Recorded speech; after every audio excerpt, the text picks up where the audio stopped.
Boa noite. Boa noite a todos, todas lindas, maravilhosas. Estamos começando mais um Elas Conversam, com um convidado especial. Vamos ver aqui se já está tudo funcionando. Alguém acompanhando por aí já? Vamos ver se a gente recebe já umas confirmações. Sejam todas bem-vindas. Uma noite maravilhosa. Semana incrível, cheia de coisa para falar, de reflexão, de pensamentos, de atitude. Eu sou a Camila Kersh, né? Já recebi alguns OKs que a gente já estava aí na contagem regressiva, de a gente nos acompanhando. Eu sou a consultora e fundadora do DocFK Consultoria.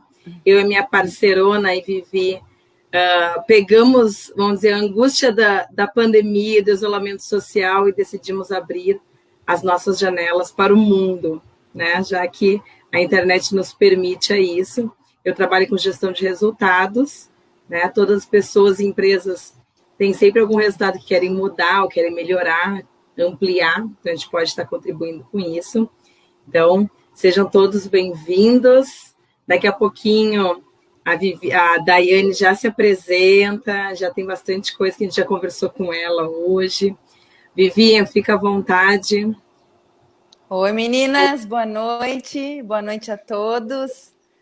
Muito bom hoje nós de novo aqui nessa quarta-feira. Daiane, muito obrigada por aceitar nosso convite e vir compartilhar um pouco da tua história, da tua trajetória. Tenho certeza que vai ser um bate-papo muito legal. Eu sou Viviane Atarão, falo de Caxias do Sul, na Serra, que não está hoje se beneficiando em relação a Porto Alegre. Eu acho que o calor está tão intenso aqui quanto em outras regiões. Eu sou empreendedora, sou gestora comercial, gestora de negócios numa empresa de material gráfico que eu e meu esposo temos juntos. A gente atende todos os segmentos de consumidor final ou de pequenas e médias empresas. A gente desenvolve desde a arte, do layout, criamos logomarcas, até a impressão do material. A gente tem parceria aí com transportadora, atendemos todo o Brasil, dependendo do material que for. Estamos aqui bem felizes, porque por mais desafiador que seja esse período aí da pandemia, os clientes sempre buscam algo diferenciado e o atendimento é onde a gente vem priorizando aí os clientes para dar o máximo de qualidade, agilidade para eles, né? Sou formada em gestão de pessoas, trabalhei em vários segmentos, conheci a Camila há mais de 10 anos no Grupo RBS, onde nós tivemos a oportunidade de sermos multiplicadoras de treinamento. Depois eu fui para o segmento de seguros de vida, fui para importação, trabalhei com EPIs na pandemia, e eu e a Camila nessa angústia quando começou a pandemia, que a gente nunca se desprendeu uma da outra, a gente sempre procurou ter algum contato, e nós compartilhando então, né, Daiane, do que a gente tinha aí de dúvidas, de angústias, o que estava acontecendo, o que era essa loucura toda, que oportunidades podia se tirar disso, e aí surgiu essa ousadia nossa de abrir as janelas da internet e falar das nossas vivências, das nossas experiências e fortalecer as mulheres. Nós tivemos a oportunidade de chamar a Jaque, que tem a palhaça Assuntina, e ela disse que a gente, quando entrega o poder a alguém, aí a gente empodera aquela pessoa, e o que a gente mais quer aqui é multiplicar esses poderes e fazer com que outras pessoas, não só mulheres, porque nós não temos essa coisa de ser limitado a isso, porque por mais que seja, elas conversam, muitas pessoas nos assistem, muitos homens nos assistem também, e a gente quer isso, se fortalecer, ter oportunidade de trazer o que essas mulheres incríveis como tu, Daiane, vai poder dizer, sim, há possibilidade de fazer outras coisas, sim, há sempre uma luz no fundo do túnel, sim, as mulheres podem se apoiar sem ter um olhar de inveja, um olhar de querer prejudicar, e que a gente tem que mudar, fazer essa mudança do mindset, né? E que sim, mulheres são umas pelas outras. Então, meu coração se enche de alegria de receber hoje aqui. Eu estou muito sedenta para compartilhar isso, saber muito mais dessas histórias. Seja muito bem-vinda, muito bem-vinda. Contigo. Obrigada, é isso aí, então. Dai. Obrigada, fica à vontade. Camila. Agora tu te Obrigada, apresenta, que não tem ninguém melhor do que a gente mesmo para falar da gente. É uma das coisas que a gente descobriu que é talvez um exercício bastante difícil de muitas pessoas, em especial de mulheres, de falar de si mesma, né? A gente sabe que tem um currículo incrível, uma caminhada maravilhosa, mas a gente vai, ao longo dessa 1 hora, destrinchando ele, fuçando aí para conhecer um pouquinho mais. Te apresenta, fala quem você é. E importante, Dai, tu veio assim, ó, parece engraçado, eu não acredito muito em coincidência. A gente falou com mulher empreendedora, mãe empreendedora, mulheres com causa, mulher na política, várias temáticas. E hoje tu vem assim trazendo um pouco de tudo para rechear melhor nossa conversa aí. Seja bem-vinda novamente, agora a janela é tua. Então tá, meninas, primeiramente queria agradecer essa oportunidade de dividir a minha história, minha trajetória com vocês e com todo mundo que está assistindo. Acho que essa questão que tu colocaste da importância da gente dar espaço para outras mulheres é uma coisa que eu aprendi nessa minha caminhada.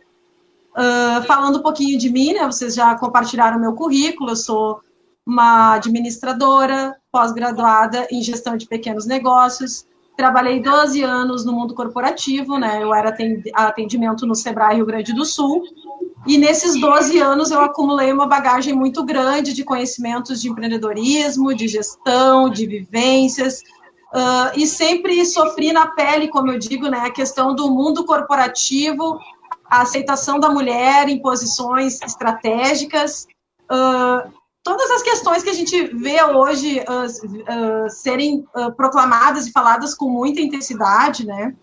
E isso é uma coisa que eu observava, que eu precisava fazer alguma coisa, né? O mundo corporativo te ensina que existe planejamento, que existe espírito de equipe, mas se a gente for olhar no contexto, né, das grandes corporações, a gente ainda recebe ordens, né, majoritariamente de homens, né, os conselhos são compostos de homens, as presidências são compostas de homens, e eu sempre percebi uma coisa muito importante, que é o que eu quero falar antes de trazer os temas, né, empreendedorismo, mulher na política, que é quantas mulheres negras dentro da minha empresa tinham para que eu pudesse pensar numa escala? Quantas mulheres negras estavam na minha sala de aula na faculdade quando eu fazia administração, quando eu fui fazer minha pós-graduação? Então, essas coisas, elas mexem com várias coisas ao mesmo tempo dentro de mim e que me trazem força para continuar. Então, hoje eu sou uma administradora, uma consultora de negócios.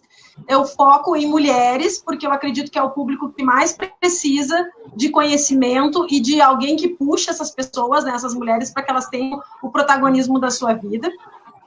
Então, eu sou formada em administração, pós-graduada, com bastante experiência em empreendedorismo. E nesses 12 anos eu trouxe bagagem para dentro de um trabalho focado em empoderamento, né?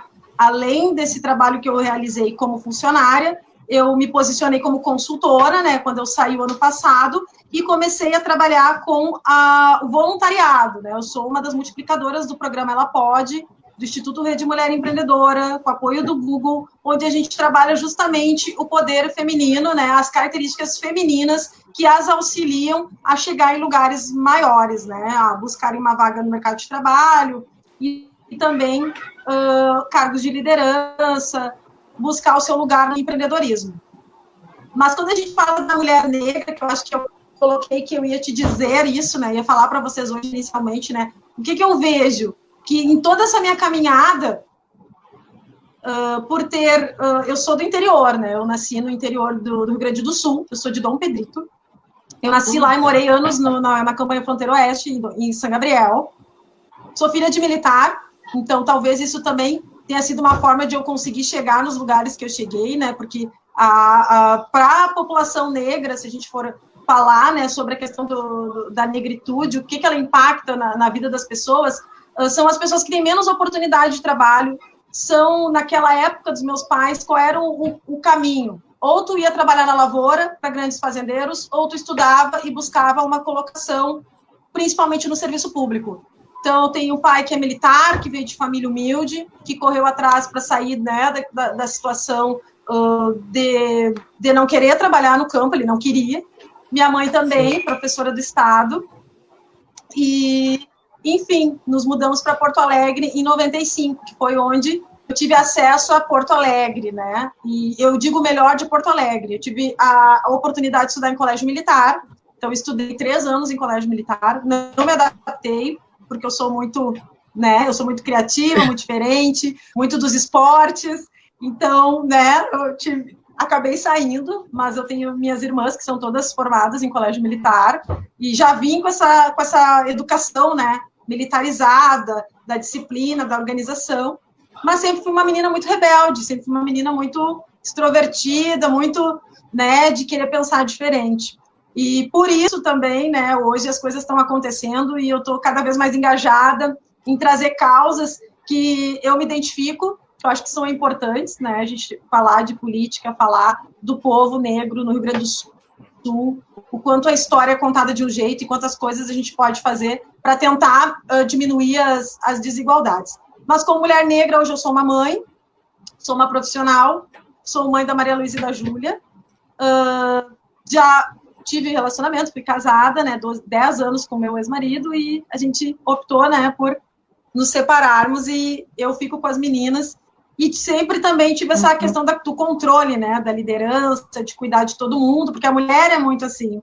Então, sim, hoje eu me considero a chefe de família, né. Normalmente é da mulher o cuidar, né? A gente tem essa tendência e é cultural, né? Voltou. Exato. A Vivi, pode vir. Então, voltou, a Vivi caiu e voltou. Então, assim, falando um pouquinho dessa minha vivência, é isso, né? A gente conseguiu olhar com carinho para a nossa história e ver, valorizar e agradecer como é que a gente conseguiu chegar nesses ambientes, né? Sim, então, sim. Eu tive a oportunidade de estudar em alguns colégios, como eu citei, né? Claro.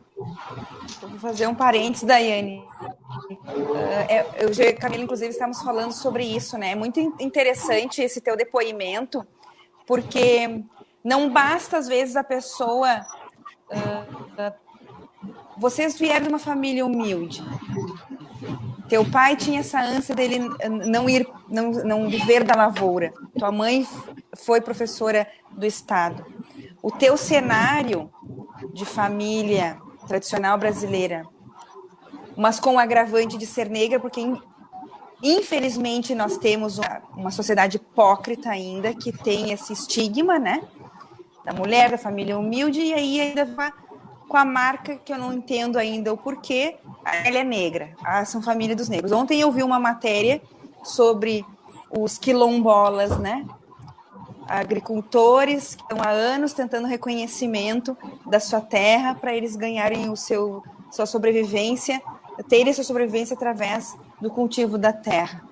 A migração dos jovens saiu da agricultura e foi para a cidade, e agora estão fazendo o inverso, né? Vou devolver ele da cidade para entender a cultura. Mas eu acho que o mais importante ainda, antes de tu seguir, tu ter visto a oportunidade. Quantas pessoas, às vezes, vivem num ambiente, numa realidade sem muita oportunidade, que é cercado de dificuldades e desafios, mas ela não está aberta à oportunidade. Acho que é um dos pontos mais importantes de nós sairmos e mudar aquele formato, sair, todo mundo tem a possibilidade. Por que me encanta um trabalho voluntário? Por que me encanta um trabalho, e isso é um projeto que eu tenho, isso já está sendo desenhado, de fazer um trabalho em comunidades, mas de empoderamento de mulheres e de jovens para eles perceberem que eles podem ser, sim, agente de mudança daquela realidade que foi apresentado desde que ele se entendeu por gente.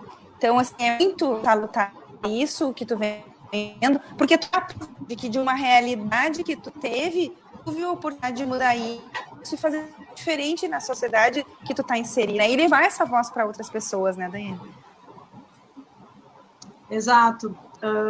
Isso é um recorte bem importante, porque por muitos anos, né, nos 12 anos de mundo corporativo, eu nunca tinha pensado como que eu fazia isso, como eu também lidar com isso, né, como que eu lido nos lugares que eu frequento, que são, né, como se sentir igual no lugar onde tu não tem representatividade, né, tu é no meio de, sei lá, milhões de pessoas, 150 funcionários, 200 pessoas, eventos, né, do mundo empresarial, porque o mundo dos negócios, ele também, né, ele tem raça e classe, né, muito do mundo do negócio, e também por a gente ser do Sul, isso é muito comum. Então, não é que eu não me sentia aceita, eu pensava assim, como deixar esse ambiente mais igual, mais diferente, mais, talvez até mais próximo de pessoas. Por que as pessoas não estão aqui, né? A gente se questiona por que são poucas pessoas que conseguem chegar nesses ambientes. Então, tudo isso foi uma construção interna, né?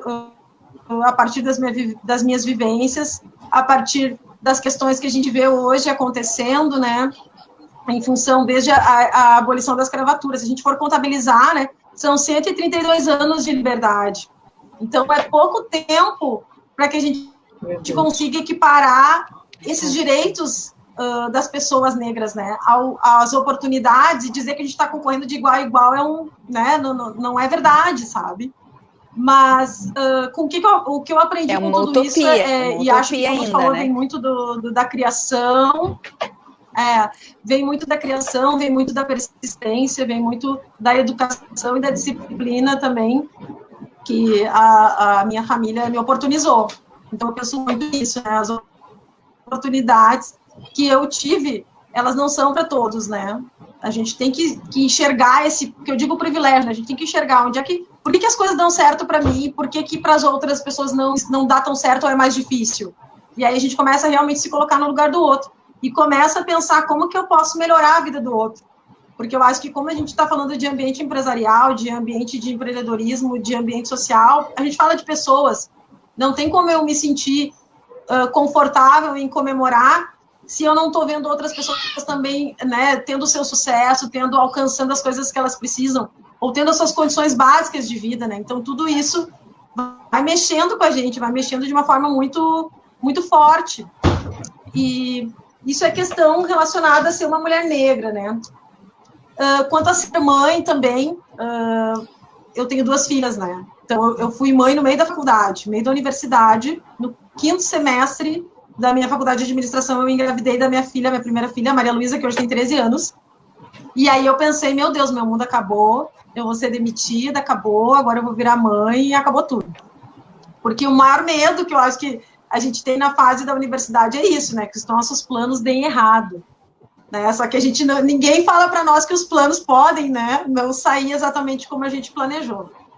Então, foi também super desafiador. Então, vocês imaginam a carga que eu tinha. Eu tinha um emprego legal, né, onde eu tinha que estar ali 8 horas por dia. Eu tinha a universidade à noite, que eu estudava à noite, né, fazia administração. E ainda eu tinha um bebê.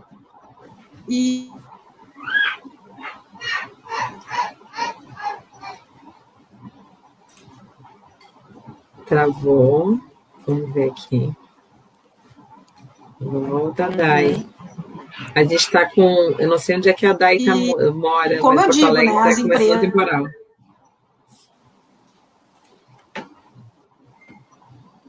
Tá, já vai voltar. A mãe da Maria Júlia. Então... O planejamento é assim, né, Dai? A gente tem uma coisa preparada, organizada, mas tem algumas variáveis incontroláveis que podem vir a acontecer, né? Ainda assim, a gente tem que também pegar a situação, receber ela, aceitar, né, que é o principal, e tocar à frente.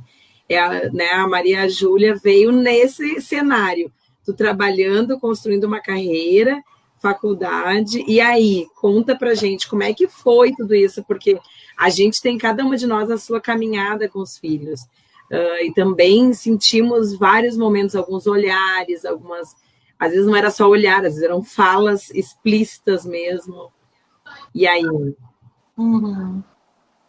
Então, o que eu vejo? O que eu passei, né? Vou citar o meu exemplo. Os meus pais sempre me organizaram, né? Me ensinaram, olha, primeiro tu tem a tua carreira, né? Primeiro tu estuda, depois tu faz a tua carreira e depois tu casa. Só que a Daiane, como eu falei para vocês, sempre tive um jeito muito particular de levar a vida. Então, eu quis fazer tudo junto, né? Eu tinha 20...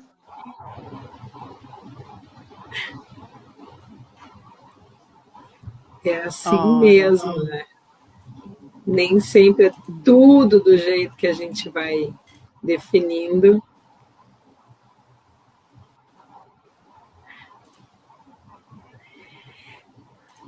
Vamos acompanhando. E travou um pouquinho de novo, Dai. Tem problema.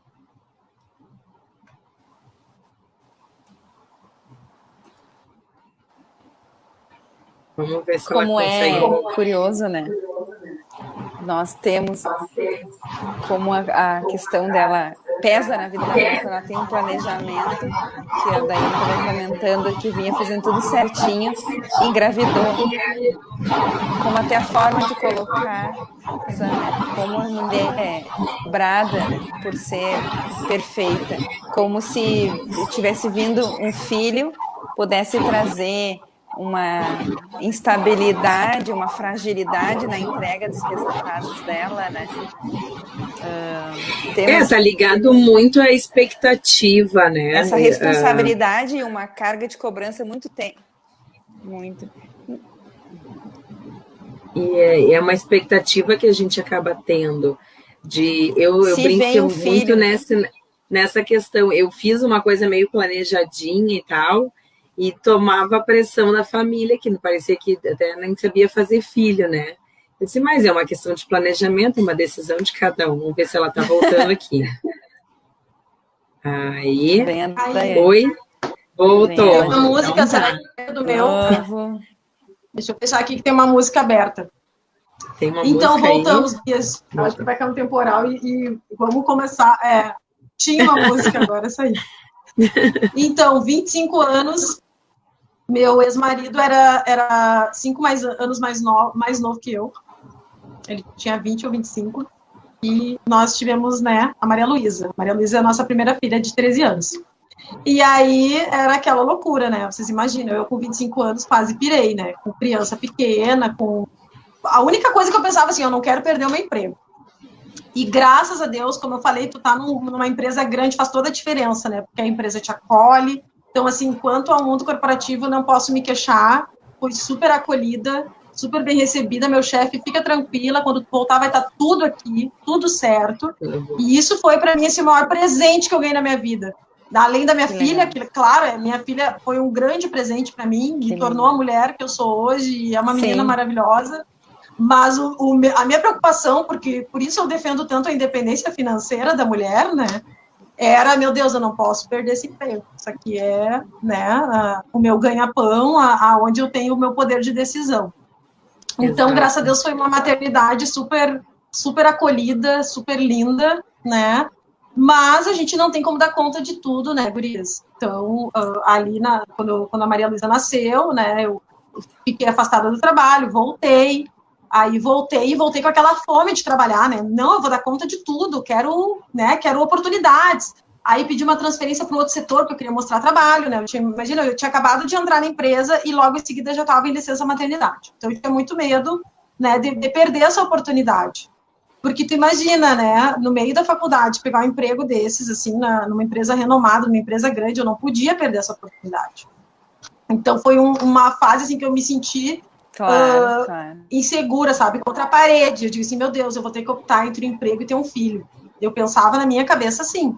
né? Porque a gente sabe das dificuldades da mulher no mercado de trabalho, que as empresas demitem, né, até 2 anos depois que a mulher tem a maternidade, tem que ter os cuidados com o bebê, e isso é muito comum, né, para empresas que não conseguem dar esse suporte. Então, mais uma vez, o Papai do Céu estava do meu lado. Os números falam isso, né? Eu participo da rede Soma, é uma rede também de mulheres no Brasil inteiro, e eu sou embaixadora do grupo Somando Mães, e a maior preocupação de todas, assim, eu diria 95%, agora não estou trabalhando, perdi o emprego, preciso de uma recolocação. Sexta-feira aconteceu isso. A menina recebeu uma ligação para fazer entrevista e ela tem um bebê de 4 meses. Aí eu sentia na fala dela, o que eu faço se me perguntarem se eu tenho filho? E nós somos mais de, eu acho que 80, 90 mulheres nesse grupo, e todo mundo, calma lá, tu não vai mentir, né? Não vai dizer que não tem filho. Se te perguntarem, tu vai dizer que tu tem. Já pensa aí, eu tenho rede de apoio, já escolhi escolinha, já prepara tal. Então a mulherada começou a preparar ela para que tipo de resposta ela tem que demonstrar para o recrutador, que normalmente são mulheres, né? Também no RH, na área de recrutamento e seleção, 99% são mulheres, e a gente, por uma questão da cultura da empresa e por uma certa hábito, tu olha ainda com o pé atrás numa mulher que tem filhos, né? Porque tu fica ali com medo se ela não vai entregar o resultado, se ela vai sempre te abandonar quando o filho precisar. E a maioria, a gente sabe, tu bem pode falar sobre números de empresas. Hoje, o maior número de empregos são feitos pelas pequenas e médias, né? As grandes corporações não são o maior número de vagas, são as pequenas e médias, que por conta de uma falta de organização, muitas vezes, ou até falta de estrutura, não conseguem lidar com esse momento. Bom, e aí estou com uma funcionária que tem filho, o que eu faço com isso, né? Tem aquelas que te acolhem como família, e tem aquelas que falam, não sei o que fazer, então eu prefiro ficar longe, né? De repente, não sei lidar, te passo para próximo. E aí te abandona ali no meio do caminho, né? Isso é uma coisa muito, muito importante, Camila, porque eu vi, né? Por exemplo, eu vi a minha experiência como mãe, ser acolhida, ser bem recebida, ter acesso a... Mas as pequenas empresas que eu atendia, eu já vi muito empreendedor falar, né? O problema da empresa, a funcionária está grávida. Então, as próprias pequenas empresas, elas são pequenas, elas têm estruturas pequenas, e elas ainda não estão preparadas, na maioria das vezes, para receber aquela funcionária, para acolher. Todo mundo tem história de vida, né? A gente sabe que a empresa pequena tem a sua história familiar, né? Normalmente as empresas pequenas, elas nascem do âmbito familiar, e quando tem funcionários, né, que às vezes mistura com coisa de família, aí o bicho quer. Então, já atendi e eu via muito isso, era uma coisa que me incomodava. Eu pensava, nossa, não acredito que o empresário está dizendo isso, que a mãe é uma despesa, né, que a funcionária, a mãe é uma despesa para a empresa. Então, aí essas coisas tu começa a acumular, né? Tu escuta de um, escuta de outro, escuta de outro. Ai, meu Deus. É complicado, né? E tem que lidar com isso. Foi até uma fala que a gente pediu, assim, para tu nos trazer, assim, como é que tu lidou com essas coisas e como é que tu lida, né? Porque hoje tu é mentora de mulheres que estão empreendendo, né? Como é que faz para enfrentar uma situação assim? Sabendo nós aqui, a gente já fala desde algum tempo que a gente percebeu, tá, Dai, que nós somos mulheres privilegiadas, né? Entendi o que era o tal do privilégio. Eu, por muito tempo, não entendia muito bem essa questão, achava que até uma época, assim, como eu brinco, muito jovenzinha, né? Que não sou mais tão jovenzinha, já tenho uma caminhada aí, achava até que era um pouco de mimimi, né? Comentei isso sábado no grupo, a gente estava numa atividade, uma reunião com alguns chefes do nosso grupo escoteiro, né? E eu comentei assim, eu demorei para entender o que era o tal do privilégio, né? que me considerava também, pô, eu não sou rica, não tive, assim, tive algumas oportunidades de estudar aqui ou ali, mas não necessariamente o melhor lugar, não necessariamente tive grandes acessos, nunca fiz inglês, nunca viajei para fora do país, né? Então, assim, achava eu que eu era uma pessoa dentro de uma classe ali e tal. Ao longo dos últimos anos, em especial, acho que dos 3 anos para cá, eu tenho percebido mais ainda de que esse ponto do privilégio que muitas pessoas têm dificuldade de entender e qual é o lugar de fala e tudo mais, está ligado a isso. A gente realmente não é por maldade a maior parte das vezes, é mesmo pela ignorância. E se eu não busco entender qual é, o que quer dizer o lugar de fala, o que quer dizer esse privilégio, eu vou continuar, inclusive, repetindo aquilo que há séculos vem se falando, né? Então, a gente tem que fazer uma ponderação diferente. Isso que tu está trazendo é importante. Tu teve pontos que te permitiram sair daqueles núcleos, mas, ao mesmo tempo, tu te via sem referência, né? Então, a gente tem que fazer essa questão. A gente diz que a gente teve privilégio, eu e a Vivi, por exemplo, trabalhamos 10 anos dentro do Grupo RBS, empresa grande, e tivemos a oportunidade de trabalhar em setor que era majoritariamente feminino, as lideranças, gerente, supervisão, facilitador. Mas é interessante, se a gente observasse assim, do próximo nível de hierarquia, aí já diminuía o número da mulherada, né? Era até ali gerência executiva, dali em diante já reduzia bastante o número de mulheres, né? Mas a gente teve o acesso, assim, estímulo para buscar esse espaço também. E temos muita coisa aí, tem muita coisa para falar para a gente, Dai. Sim, inclusive. Não, e assim é um tema muito grande, né? Tem muitos vieses para a gente falar. Mas só quero fazer um parêntese para não esquecer, né? Depois, Vivi, eu te deixo falar rapidinho. Eu dei uma palestra essa semana falando da questão do mercado de trabalho para a juventude negra e empreendedorismo. Duas coisas que a gente tem que perceber. Que a gente fala de racismo no Brasil, e realmente o racismo do Brasil é o mais cruel do mundo, porque ele é o velado. Então, para tu poder entender o que é a estrutura racista construída na sociedade, tu entra nessa questão de olhar para o privilégio. Então, eu vou né, a gente poderia usar qualquer exemplo, assim, mas quando que eu comecei a me dar conta, né, de que eu estava sofrendo racismo ou não? Começam nas pequenas coisas, né? Eu fui uma adolescente que eu era muito bonita, né, no ambiente onde eu circulava, mas eu era muito bonita, e só isso. Eu nunca fui escolhida, né, pelos lugares predominantemente brancos, né, onde eu frequentava. Então, tu vai observando essas pequenas coisas, né? Tu chega numa festa, por exemplo, que eu já fui em muitas festinhas universitárias, era tu, 2, 3 mulheres negras, né? Eram, né, uma maioria de classe, que nem um colega meu da faculdade dizia, né? Ah, porque tu não vai nos pagodes?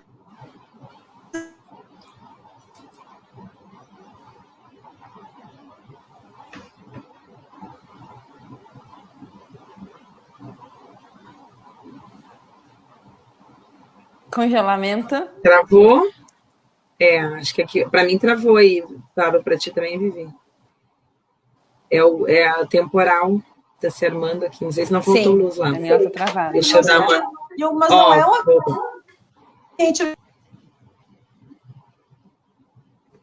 Eu fui olhar o WhatsApp, se ela tivesse me respondido alguma coisa aqui.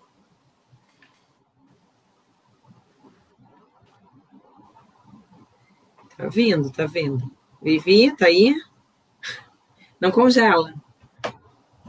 Congelou também, Vivi. Tô aqui. Não, descongela. Não. Tá mais devagar, só. Vai lá. Só tá em câmera lenta, minha.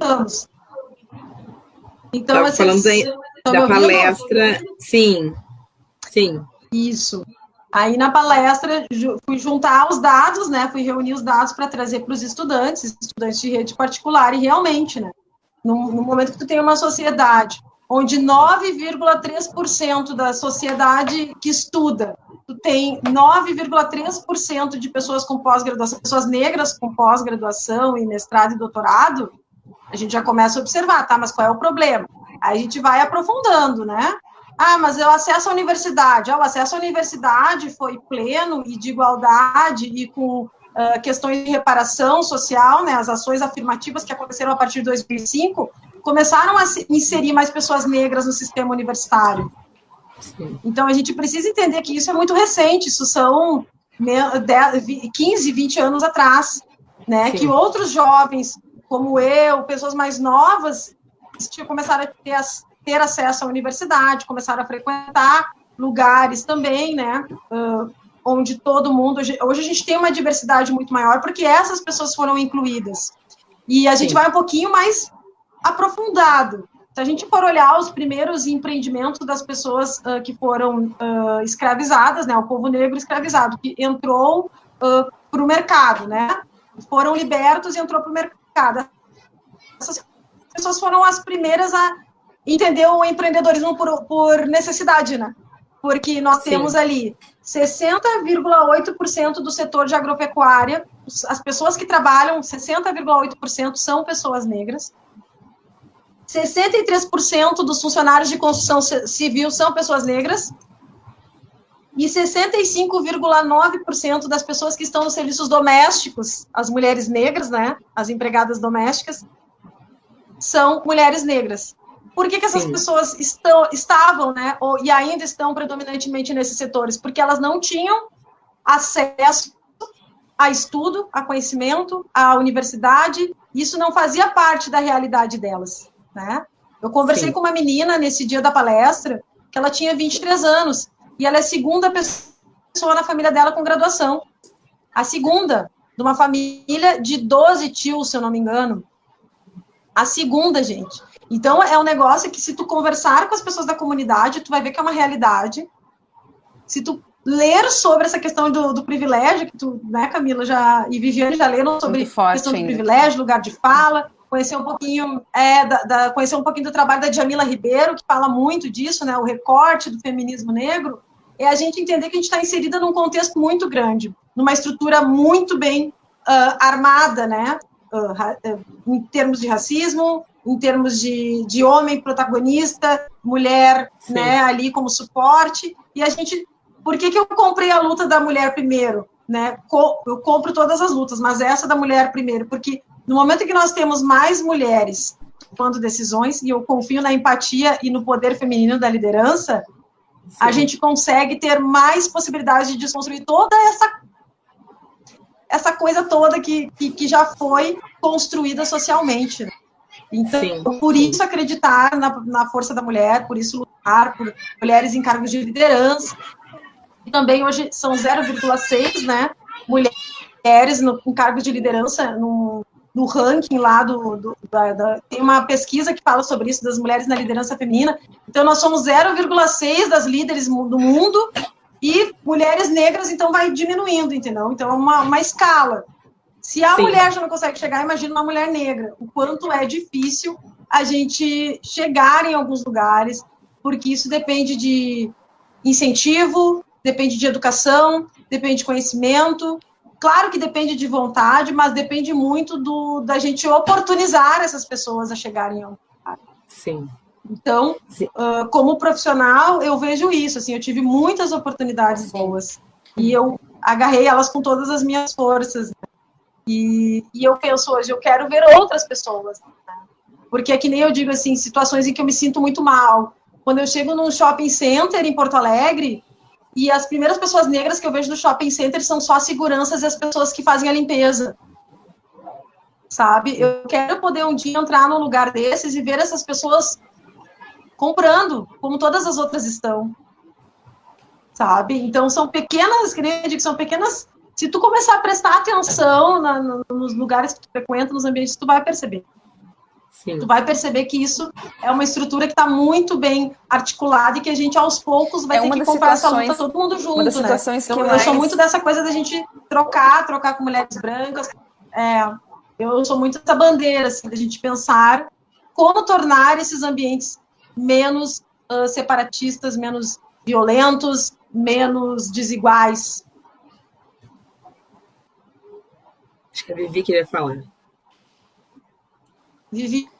Umas coisas do racismo, preconceito velado, que tu falou no Brasil, quando a gente chega numa roda de conversa e chega período de vestibular, Enem, e vem em pauta numa roda de pessoas 100% brancas, falando que acham absurdo ter as cotas para os negros, os pardos, porque estão se colocando no lugar de vítimas, porque que eles não lutam para conseguir além do poder.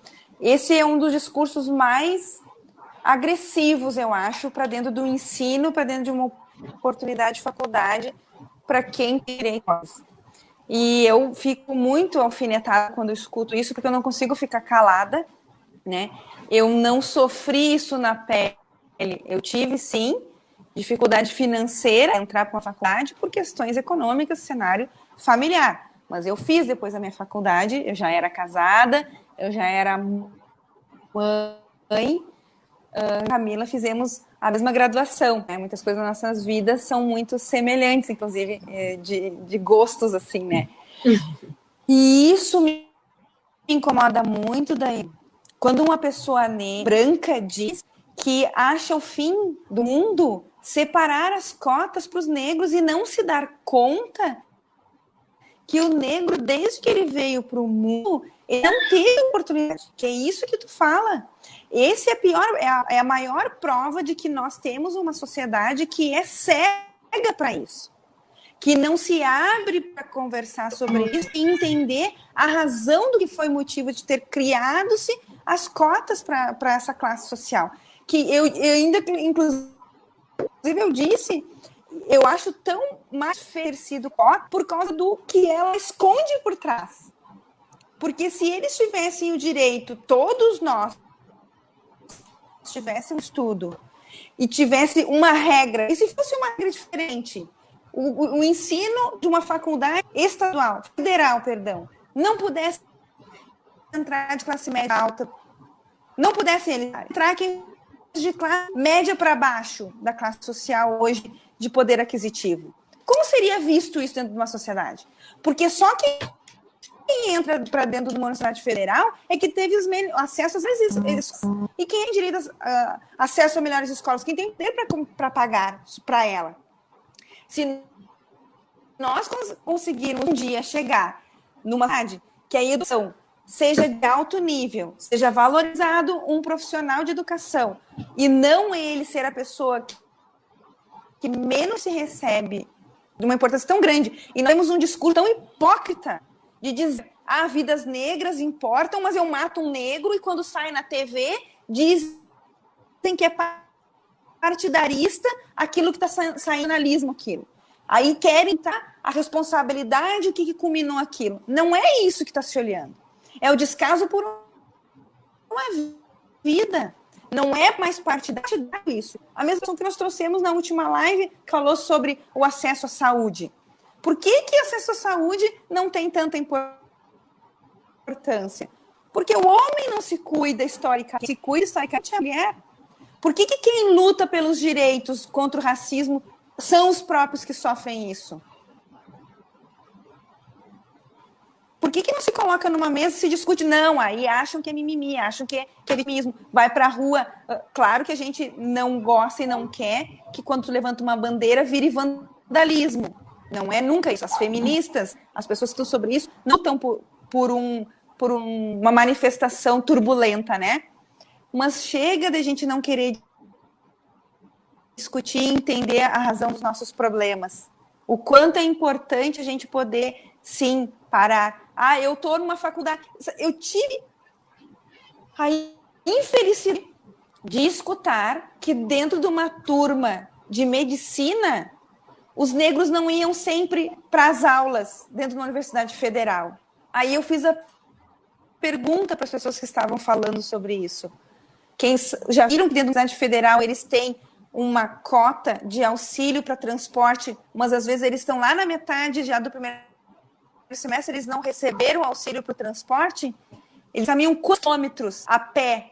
Quantos suicídios tiveram dentro do período de conclusão de uma faculdade? As pessoas pessoas de classe mais pobre, ou por racismo, ou por preconceito da sua classe social, sua dificuldade financeira, se suicidaram, porque não conseguiam ir a pé.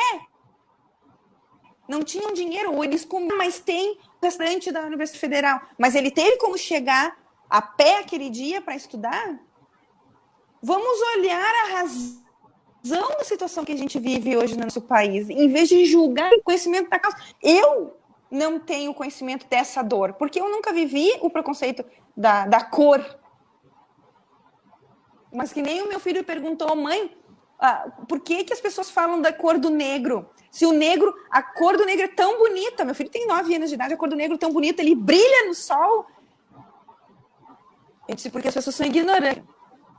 E vem de casa, né? Isso vem de dentro de casa. Isso não se ensina para uma criança, ela não nasce com esse preconceito, ela não nasce com esse ódio. A nossa impõe esse ódio. E isso é uma M muito grande.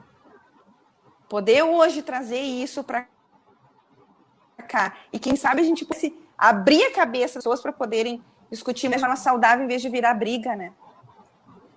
Essa trajetória tua, Daiane, que é importante tu falar um pouquinho para nós. Quando tu viveu esses 12 anos dentro do SEBRAE, tu fez uma mudança, né? Como é que é essa mudança dentro da tua cabeça primeiro?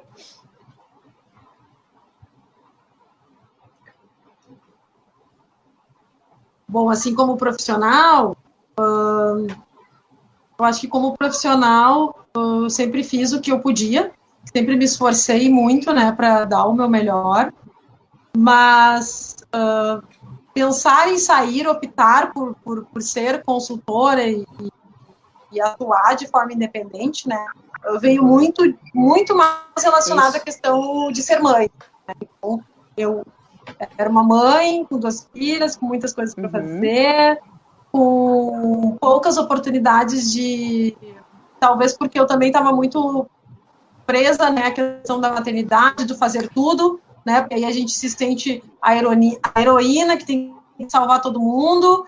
Então, eu estava questões de cuidado com os meus filhos, essa questão da flexibilidade de horário, né, de ter essa possibilidade de acompanhar a vida escolar das meninas, né, de mais perto. Então, foram as questões assim que me levaram a pensar em sair, né.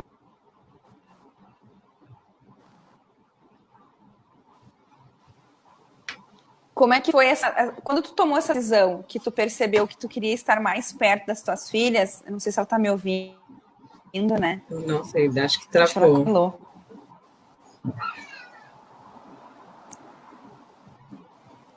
Deu uma instabilidade.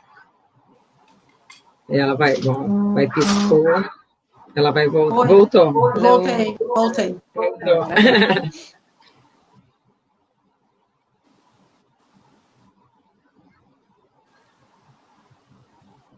De novo. Então, eita, agora foi. Para mim, a maternidade, depois de todas essas passagens, essas oportunidades, eu acho que a maternidade foi o que mais mexeu comigo, assim, em termos de construção como mulher, né? Então, hoje, ser mãe, para mim, se tornar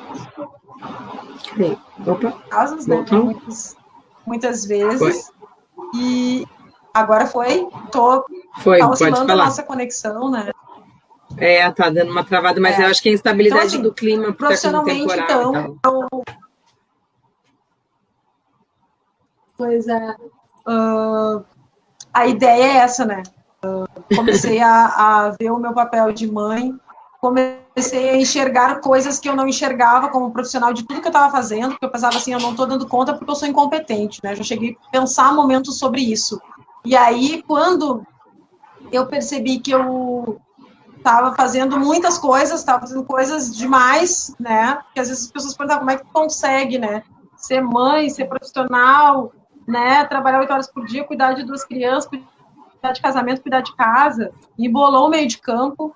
Eu estava exausta, já não aguentava mais a pressão. E aí eu resolvi que eu tentei, antes de sair, eu ainda tentei uma transferência para o interior, porque a vida no interior é diferente, tem mais qualidade de vida, eu precisava de qualidade de vida naquele momento. E aí, no meio de tudo isso, eu me separei, né, não deu muito certo, e aí eu precisava me encontrar comigo mesmo. E acho que sair, né, foi a melhor opção para eu poder acalmar os ânimos, para repensar o meu planejamento, né? Porque uma coisa é tu planejar uma família, outra coisa é tu planejar a tua vida, né? Alçar o teu voo sozinha, com todas as responsabilidades que a gente tem como mãe. Então, essas coisas pesaram bastante, assim, na minha decisão. Pesaram bastante. E aí eu comecei a fazer o trabalho da Rede Mulher Empreendedora. É isso que eu queria saber. A transição de carreira, né? A transição de carreira. Isso que eu queria saber. Quando tu mudou,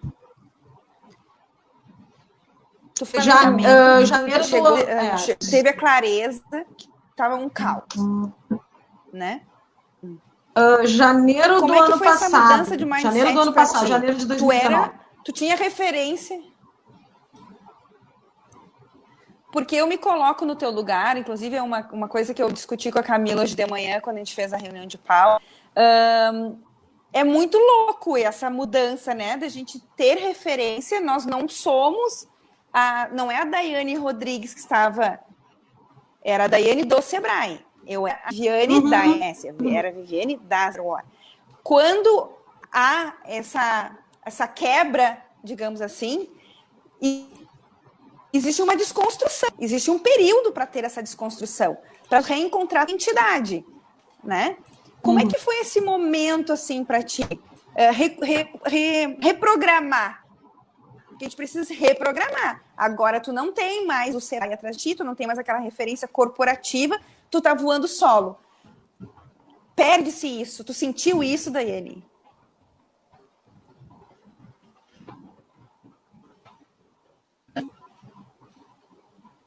Agora descongelou. Ai. A nossa Vivi tá aí, deixa eu ver, eu não te vejo. Não tô te vendo te mexer. Daiane travou também. Tô aqui. Tô me mexendo, tá devagar, mas eu tô me mexendo. Slow motion. Eu tô travando hoje, mas eu tô bem. Eu tô só não quero perder a linha de raciocínio. Então, eu senti medo, eu sempre tive muito medo de saber quem eu era sem o sobrenome do mundo corporativo. E eu não sei te explicar muito bem onde tudo começou, tá? Mas eu lembro que... Opa! Voltou? Voltando, caiu, voltou todo mundo. O peso da minha vida pessoal era muito grande, sempre foi muito grande, assim. Eu sempre considerei o bem-estar da minha família, das minhas filhas. E em janeiro do ano passado, quando eu voltei de férias, 2019, eu pedi uma transferência para ir para o interior, porque eu queria construir uma vida no interior, mais tranquila, porque eu já estava separada, enfim. Então, a gente quer se desvencilhar, às vezes, da realidade para mudar algumas coisas. Eu não consegui essa transferência, né? Eu não consegui ir para o interior, eu queria muito ir, queria levar meus pais, queria, sabe, abandonar Porto Alegre e viver outras coisas. Só que no meio tempo disso, eu recebi um convite para ser diretora de uma grande entidade, né? Uma diretoria voluntária, e também, logo em seguida que eu assumi essa diretoria, a gente começou a trabalhar capacitações, reuniões para a diretoria dessa empresa, e eu comecei a fazer parte de um primeiro grupo de mulheres, de empresárias mulheres, porque nós não tínhamos, né, na região metropolitana, a gente não tinha grupos trabalhados ali só de mulheres empreendedoras. Então, eu nunca tive esse contato só com empreendedoras, era empresário, independente de ser homem ou mulher. Recebi esse convite, aceitei esse convite, comecei a participar das reuniões, só que não eram reuniões para fazer negócio, eram reuniões onde a gente se acolhia. Eu pensei, nossa, isso é uma coisa legal, isso é uma coisa que eu gostaria de fazer. Comecei a me envolver nesses movimentos focados no empreendedorismo feminino. Coincidência ou não, né? Quando eu já não estava muito mais motivada para fazer o que eu vinha fazendo, eu conhecia as gurias da Rede Mulher Empreendedora, as embaixadoras, né, as empresárias aqui de Porto Alegre, e logo em seguida, no dia que a gente tinha uma reunião onde eu ia representando o Sebrae, eu ligada da empresa, uma sexta-feira, e a reunião que eu ia fazer com elas era no sábado. Aí o que eu pensei? Não, mas eu não vou deixar isso assim, eu vou continuar, eu quero trabalhar com fomento ao empreendedorismo feminino, eu quero conhecer, eu quero olhar para as mulheres com mais carinho, porque eu já tinha visto muita coisa. E eu já estava também trabalhando os meus ativismos, né? Eu estava pesquisando sobre feminismo. Quando eu me separei, eu fui buscar todas as leis que podiam me proteger, Maria da Penha, sabe? Não foi... Então, assim, aconteceram muitas coisas, tá? Então, assim, não foi uma coisa tranquila, né? Eu tive que buscar aí recursos de Maria da Penha, de tudo que vocês podem imaginar, né? De leis que amparam a mulher. E tudo isso eu estava mexendo, a minha cabeça estava muito mexida com as coisas. E eu pensei, vou atrás das gurias, né? Agora que eu saí da empresa, eu vou ficar com as minhas filhas, vou atrás das gurias, porque é uma coisa que eu quero fazer. Fui conhecer as gurias da rede, elas me passaram um edital, que era logo no mês seguinte, para a gente ir para São Paulo, ser multiplicadora do programa, que era de empoderamento feminino, e eu, é nesse que eu vou, é isso que eu quero fazer agora. Era voluntário, beleza, não estou pensando em dinheiro agora, eu quero fazer o que eu quero. Quero ajudar outras mulheres a pensarem no protagonismo, na importância da independência financeira, a pensar que elas não precisam ficar num relacionamento abusivo, porque nunca mais ninguém vai querer elas, porque, né, a gente chega no momento em que parece que cega tudo, porque é tudo, né? Tu é mãe, tu é profissional, tu é mulher, aí tu não é tão boa, tu nunca é tão boa. Não, tem alguma coisa errada, não é possível que eu não seja tão boa para dar conta de tudo isso. E aí eu comecei a me aprofundar, fui para a rede, comecei a fazer esse trabalho e me apaixonei. A metodologia é linda. Eu precisava daquilo, daquele gás, daquele empoderamento que as gurias nos passaram lá em São Paulo, numa da capacitação. E eu pensei, cara, é isso que eu vou fazer agora. Eu me sinto bem em compartilhar com outras mulheres. Eu me curo cada vez que eu falo da minha história para essas mulheres, o quanto elas podem crescer, o quanto elas podem buscar formas de viver e ser feliz, né? Porque, de novo, a gente volta à nossa estrutura. Como é que nós somos ensinados? Né, a casar, a ter filhos, a ter, né, ou não seu emprego, ou ser, né, dona de casa, mas isso tudo é uma construção social, né, isso tudo é uma construção social, eu posso ser uma profissional, não tem problema nenhum eu ser uma mulher solteira, e essas coisas eu comecei a aceitar para mim, porque até então eu não aceitava, eu disse, não, mas eu tenho filho, não posso, né. É bem por aí mesmo. E a gente, hoje é o dia do combate à violência doméstica, né? Acho que a Day falou isso agorinha. Sozinha. Gurias, é um negócio que é muito forte. Tem problema, estamos aqui. Vai. Ora, que falando isso. Ai, guria. Estamos voltando. Mas o clima mesmo, faz parte. Vamos lá que a gente lida com ele, não vamos derrubar, não. Sim. E tem uma força tão grande esse meu pensamento, né? Porque eu comecei a reunir todas aquelas coisas que me machucavam e comecei a fazer uma transformação, né? E eu acho que para as mulheres hoje que estão nos ouvindo e que vão vir assistir essa live, acho que a principal coisa que a gente tem que pensar é isso, né? A gente olhar para a gente e entender o que faz sentido, o que nos faz bem. E lutar por isso, sabe? E se redescobrir e ver que as construções sociais que nos impõem, elas não são obrigatórias para a gente. A gente tem que achar o nosso caminho e a gente tem que olhar porque é muito... Perfeito. Então, fui construindo isso, né, a partir desse trabalho, foi um trabalho que me ajudou nisso, né, e que me completa poder ajudar outras mulheres a se encontrarem. E o despertar, né, Daiane, porque muitas vezes a mulher não percebe que ela está vivendo essa relação que vai ficando ela, que vai deprimindo ela, que vai repreendendo ela. Uma relação repressora mesmo, né? Ela caiu de novo.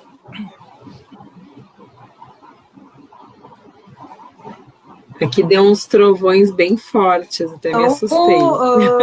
De empreendedora, né, do que eu podia juntar de empreendedorismo e todas as questões que eu passei, que não chegou, pessoais, chegar mais tarde.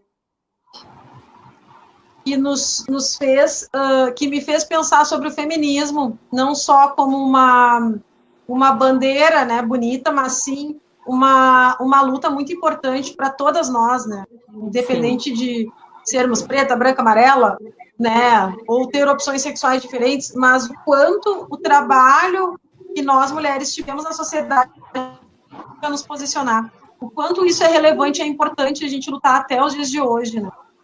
Então, sim. É uma mistura de coisas, assim, uma mistura. Então, o Ela Pode me trouxe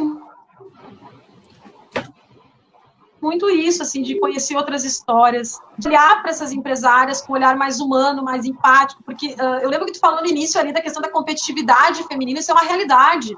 Nós somos ensinadas a competir, nós somos ensinadas a competir entre mulheres. Eu sou melhor que fulana, eu bato meta e fulana não bate, né, eu sou mais bonita, eu sou mais magra, eu sou mais lisa, eu sou mais loira, entendeu? E isso é uma coisa que a gente precisa trabalhar, porque essa é uma forma de nos prender e nos subjugarmos e nos manter sob controle. No momento que eu distraio uma mulher para ela pensar se ela tem que fazer plástica no nariz ou se ela tem que ter o lábio maior, eu distraio ela e ela para de pensar em política, ela para de querer ocupar cargo de liderança, tu entende? Então, assim, é ótimo a gente se sentir linda, é ótimo a gente se sentir bonita, eu amo maquiagem, eu amo estética, mas a gente não pode deixar de pensar nas coisas que estão acontecendo ao nosso redor. Porque o empreendedorismo ele não acontece sozinho, a gente está no meio. E um meio, né, um ambiente, a gente aprende na faculdade, né, a gente tem um ambiente interno e nós temos um ambiente externo, que é o cenário político, econômico, social, né, todo esse ambiente a gente não pode esquecer como empreendedora de olhar para esse ambiente e como mulher, porque a gente tem que se posicionar com relação com as coisas que estão acontecendo. Exato. E isso foi crescendo, né, gurias? Como eu disse, eu comecei a ler, comecei a pesquisar, comecei a fazer o Ela Pode, e aí eu comecei a conhecer um monte de gente.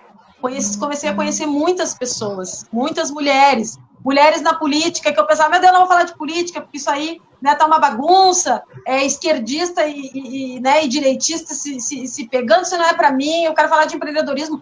Mas não tem como a gente falar de empreendedorismo sem entender o que está acontecendo no cenário político, no cenário econômico, no cenário mundial, né? Não tem como a gente falar de empreendedorismo sem falar disso, sem pensar nisso.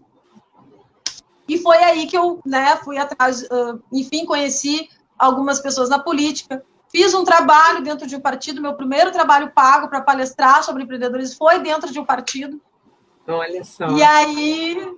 E foi indo, assim, eu morrendo de medo, porque eu tenho as minhas ideologias, e como é que eu vou falar, e como é que eu vou me comportar. Eu pensei, não, mas eu vou fazer essa palestra, mas eu tenho que me posicionar, eu não posso, não que eu vá me posicionar na palestra, mas eu preciso escolher de que lado que eu estou da história.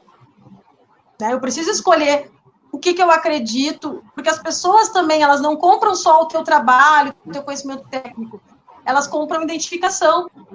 Elas compram o teu trabalho por identificar que tu tem valores, que tu tem princípios que são semelhantes aos delas. Então, foi que eu fui para o movimento, né, no Vai Ter Mulher Sim.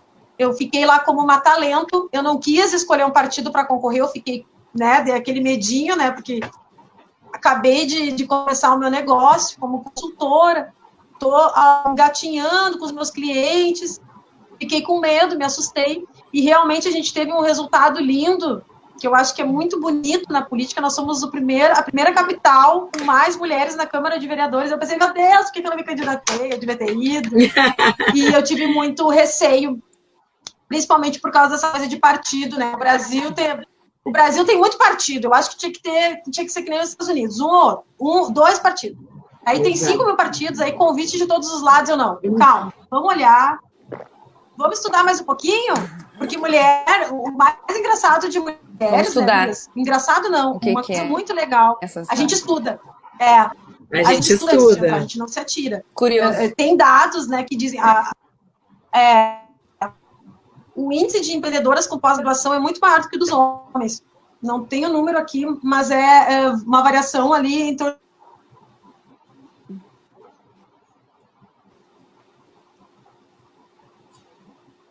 travou. É bem isso, mulherada, quando pega para fazer, estuda, se prepara, né? Não vai só na dor, né? Não vai só na questão do talento mesmo. Deixa eu ver se a Dai volta aqui. Ó, deu uma. Aqui a gente a gente se cobra para ir com conhecimento de causa, né? Tem muitos pontos já com falta de luz na cidade, viu, gurias? Aqui em Porto Alegre, deu umas piscadas aqui também, de repente é isso. Assim, gurias, eu queria ficar a noite toda aqui falando, vocês não estão entendendo. Porque todos esses assuntos não é brincadeira, Daya. Quando a gente falou semana... Eu também. A gente se conheceu lá num evento também de network, lá em março, a galera lá do Mega Office, né? Já ali na hora a gente, parece que bateu, né? Deu match, né? A gente já ficou assim, vamos conversar aí e tal. Veio essa função toda da pandemia, do isolamento, tudo deu uma parada, bagunçou um pouco o plano de todo mundo, não tem ninguém que não tenha tido seu plano bagunçado com tudo isso, e haja administrador para dar conta de tudo que aconteceu nesse ano de 2020. Eu até falei essa semana com algumas pessoas assim, não é o ano, tá, que é culpado de nada, tá? Não é isso. São as causas de várias coisas. Eu escutei do Roberto Chinachique falando que a incompetência pré-existente de muitos empresários é que levaram muitas empresas à falência, tá? Então é isso que a gente está falando, muito dessa cultura de, não, eu tenho um negócio, eu tenho CNPJ e eu vou embora.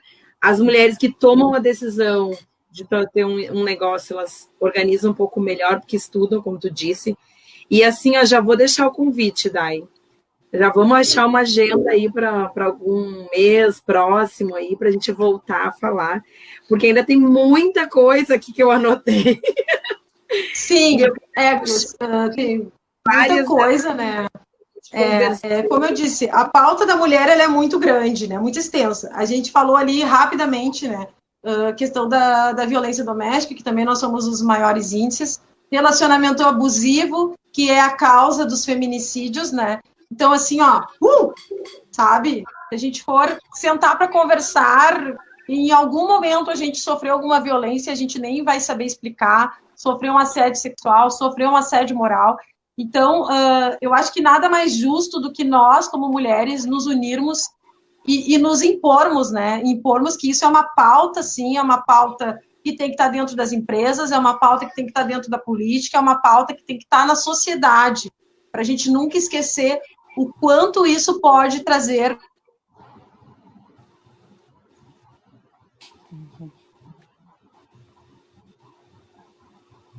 É isso. Falar é importante, né? Então, assim, eu vou já assim, estou muito feliz pela nossa noite, apesar de ter travado horrores, a instabilidade do clima acontece mesmo, faz parte do jogo, mas a gente já daqui a pouco organiza alguma coisa aí para o próximo mês, para janeiro, para fevereiro. Pode ter certeza que elas conversam, vai ter mais espaço aí para a gente estar trocando, né, e compartilhando com outras mulheres. O Roberto, isso é uma coisa legal, o Roberto até trouxe assim, que além de várias coisas, a gente também sofre, né, os assédios psicológicos, né, e o homem, a gente convida sempre os homens a vir participar com a gente, porque, na verdade, a gente não tem como excluir, né, homens e mulheres, não existe isso. A gente já falou em alguns outros momentos que provavelmente tu é marido, tu é filho, tu vai ser pai, de repente, de uma mulher ou de um homem, e aquilo que tu vai também trazer na tua fala, né, na tua atitude, vai fazer diferença. Então, todos são convidados a essa conversa, a gente dá preferência para voz e vez para a mulherada, mas todos são bem-vindos aqui no nosso papo, né, porque elas conversam. Já agradeço, vou passar a bola para a Vivi, depois finaliza contigo, tá, Dai? Tá, ótimo. Muito obrigada, Daiane.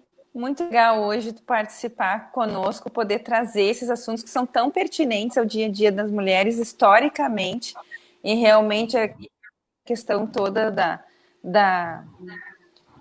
de poder conhecer as mulheres, saberem que existem muitas outras vertentes que elas podem atuar, e existe gente lutando para que elas possam ter o seu lugar de luz, o seu lugar de sucesso, que os sonhos delas não precisam ser reprimidos, porque uma coisa que é muito forte, a mulher não se dar conta que ela vive uma relação opressora, né? Uma relação que minimiza ela. Porque muitos anos as mulheres podem levar, porque essa questão que tu trouxe da mulher achar que se separar e que ninguém mais vai querer ela, e isso é um sentimento que eu tenho certeza absoluta que todas as mulheres que um dia passaram pelo momento da separação, nem que tenha sido um pequeno momento na sua vida, antes da tomada de decisão, bateu sem segurança. Eu fui casada, eu sou mãe agora, eu não sou mais a mesma menina que eu era lá quando eu assumi esse relacionamento. E agora, como é que vão me ver? E ainda mais tenho filhos. Isso tudo parece que vem de uma forma tão pejorativa, né? E por que o homem pode se separar, já vai pensando, mesmo que ele tenha filhos, mesmo que ele esteja barrigudinho, vinhos acima do peso, e ele vê de outra forma a separação e a mulher não vê essa mesma condição para ela.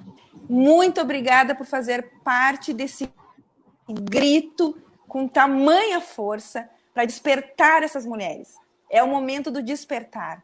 É o momento das mulheres realmente se reconhecerem que mesmo na sua fragilidade ela tem uma fenda com uma força que ela mesma desconhece, né? E uma das pautas que tu traga na próxima conversa, que a gente tem que marcar a data, é explicar mais sobre o Vai Ter Mulher, sim.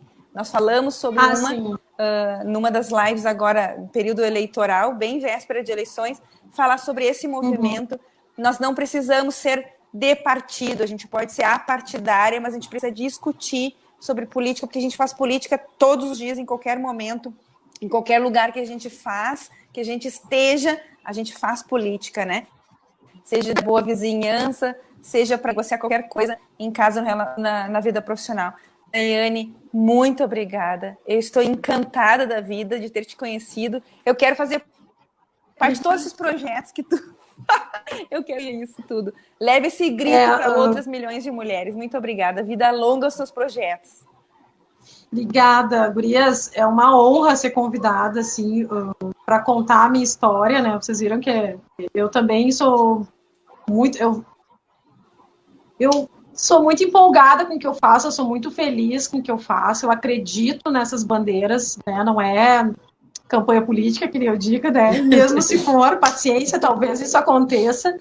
Mas uma das coisas que eu aprendi por todo esse tempo Mas tem que ter um propósito, e que eu quero que as mulheres... Que seja político, né? Que seja. Deixar esse recado, assim, né? Que todas nós podemos, né? Assim como o programa dela pode nos diz, tu pode empreender, tu pode ser líder. A gente falou ali do corporativo, eu só quero fazer um recorte sobre uma questão que me pegava muito forte, né? Quando tu tá no mundo corporativo, eu sempre tive a fama de ser aquela meio grossa, que fala, né, rispidamente, que é assertiva, porque no mundo corporativo tu acaba tendo que ter uma postura muito assim, né, para as pessoas, para impor um respeito, só que eu acho que às vezes a gente exagera, mas enfim, até aprender a lidar com isso é um processo longo, né, exige autoconhecimento. Então, a minha dica que eu quero deixar, minhas palavras finais, né, depois vocês podem acessar minhas redes, conhecer um pouquinho mais da Daiane Rodrigues, mas é que a gente tem esse olhar de autocuidado, autoconhecimento, e que a gente busque sempre que a nossa presença como mulher é um ato político, né? Ser mulher hoje empoderada e acreditar que eu posso fazer tudo o que eu quero, sim, é um ato político, né? É um ato de liberdade, e é isso que eu corro atrás, para que todas as outras mulheres enxerguem isso, despertem, e que elas possam, em algum momento, sentir esse poder de decisão na mão delas, e poder fazer o melhor para a família delas, para os filhos delas, e é isso. Muito obrigada pelo convite. Amém, obrigada, boa noite a todos. Quando assistir, marca lá para nós quando está assistindo, né? Que isso aqui é. Vamos tirar uma fotinha, deixa eu tirar uma fotinha. Vai tirar uma fotinha aí?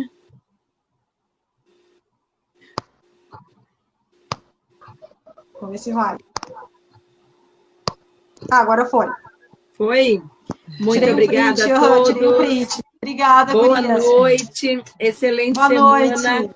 E aqui a gente vai parando, Obrigada, porque senão gurias. elas Beijo, conversam boa noite. muito. E quarta-feira que vem tem mais. E tem nova convidada, tá? Ó, show de bola. Muita mulher empoderada aqui. Beijo, beijo.